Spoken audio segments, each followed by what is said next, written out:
जय माता दी। मैं हूं ध्वनि जैन और आज हम बात करेंगे वर्ष की सबसे रहस्यमयी और शक्तिशाली गुप्त नवरात्रों की। अक्सर बहुत सारे लोग मुझसे पूछते हैं कि क्या गृहस्थ और बिगनर इसमें साधना कर सकते हैं या क्या ये सिर्फ तांत्रिकों के लिए होता है। आज की वीडियो में हम यही बात करने वाले हैं कि कैसे आप इन 9 दिनों में माँ शक्ति की साधना कर सकते हैं और माँ की कृपा पा सकते हैं। वैसे तो साल में 4 नवरात्रियां आती हैं, 2 प्रकट होती हैं और 2 गुप्त होती हैं। अब प्रश्न आता है कि इनको गुप्त क्यों बोला जाता है।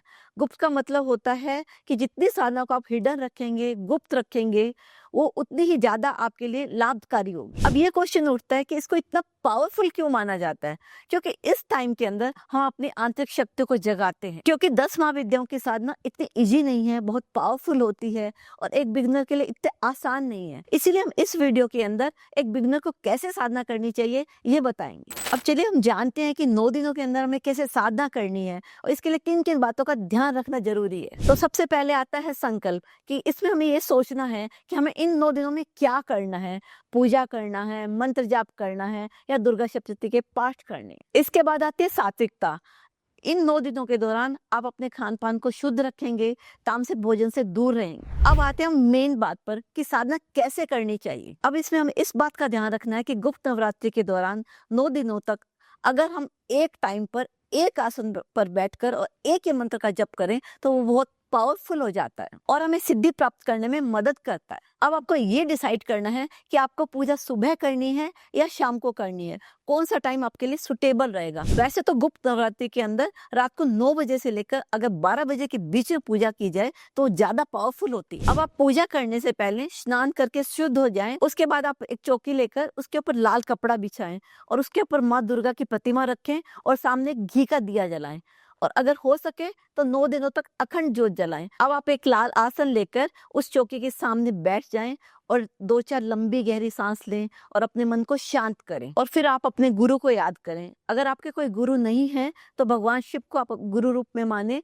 और उनको याद करें, हे शिव, आप मेरे गुरु रूप में आओ और मेरी साधना की साक्षी बनो और 9 दिनों तक जो मैं साधना करने जा रही हूँ उसे सफल करें। और इसके बाद आप 11 बार गुम गुरुभ्य नमः इस मंत्र का जप करें और ये फील करें कि आपके गुरु आपके आज्ञा चक्र के अंदर विराजमान है और वो आपका मार्गदर्शन कर रहे हैं। और अपने गुरु से प्रार्थना करें कि आप मेरी साधना के दौरान मेरी रक्षा करें और इसके बाद आप अपनी कुल देवी को अपनी साधना में आमंत्रित करें। अब जैसे कि कोई भी पूजा या साधना स्टार्ट करने से पहले संकल्प लेना जरूरी होता है, तो आप अपने हाथ के अंदर थोड़े से चावल, गंगा जल और 1 रुपए का सिक्का रखेंगे और माँ दुर्गा के सामने ये संकल्प करेंगे कि मैं 9 दिनों तक इस मंत्र का जप करने जा रहा हूँ या जा रही हूँ। और इसके बाद माँ दुर्गा से प्रार्थना करनी है कि माँ, मैं 9 दिनों तक इस मंत्र का जप, जो भी आप मंत्र का जप करना चाहते हैं उस मंत्र को इस टाइम बोलना है और बोलना है कि मैं 9 दिनों तक इस मंत्र का जप करने जा रही हूँ,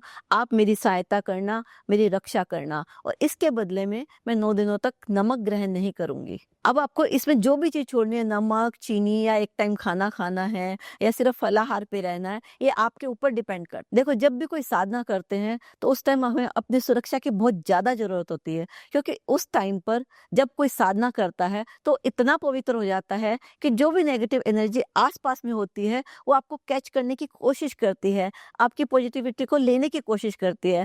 इसलिए हमें अपने आप को सुरक्षित करने के लिए एक सुरक्षा चक्र बनाना चाहिए। उसके लिए हमें थोड़ा सा गंगा जल हाथ में लेकर और अपने चारों तरफ इस तरह से घुमाते हुए और अपने गुरु से प्रार्थना करनी चाहिए कि आप हमारी रक्षा करें। अब इसके बाद हमें अपनी पूजा स्टार्ट करने से पहले सबसे पहले देवी का कवचम पढ़ना चाहिए। वैसे तो ये अगर हम हमेशा पढ़े तो ये सबके लिए बहुत अच्छा रहता है। अब आता है कि मंत्र जप कैसे करें।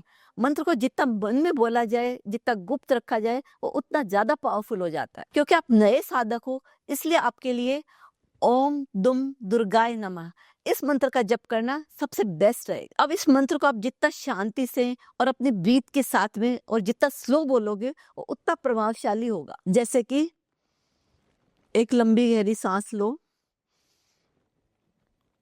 मैं आपको बोलकर बता रही हूँ, वैसे आपको मन ही मन बोलना है।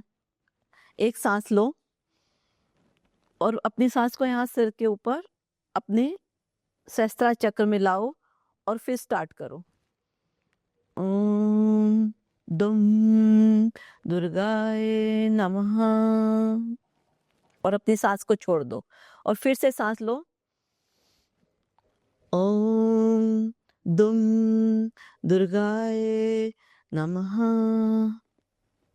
इस तरह से आपको मंत्र का जप करना है, लेकिन ये मंत्र दूसरे को सुनाई ना दे, सिर्फ आपके मन के अंदर ही विस्फर करे। अब बात आती है कि कितनी देर आपको मंत्र जप करना है।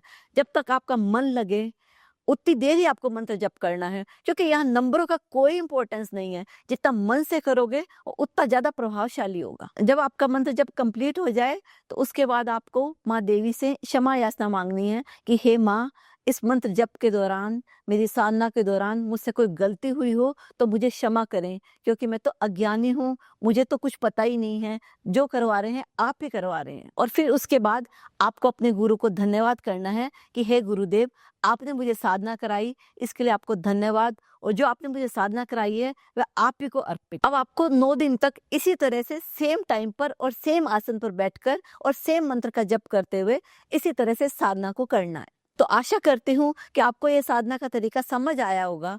अगर आपको इसमें किसी भी तरह की डाउट हो तो आप कमेंट करके मुझसे पूछ सकते हैं। तो देखो मेरे प्रिय साधकों, ये गुप्त नवरात्रि एक सुनहरा मौका है अपने अंदर की ऊर्जा को जगाने का और बढ़ाने का, और साथ ही साथ माँ की ब्लेसिंग्स पाने का। तो आशा करती हूँ कि आपकी साधना सफल हो और माँ की ढेर सारी ब्लेसिंग्स और प्यार आपको मिले। तो गुप्त नवरात्रि की आप सबको ढेर सारी शुभकामनाएं।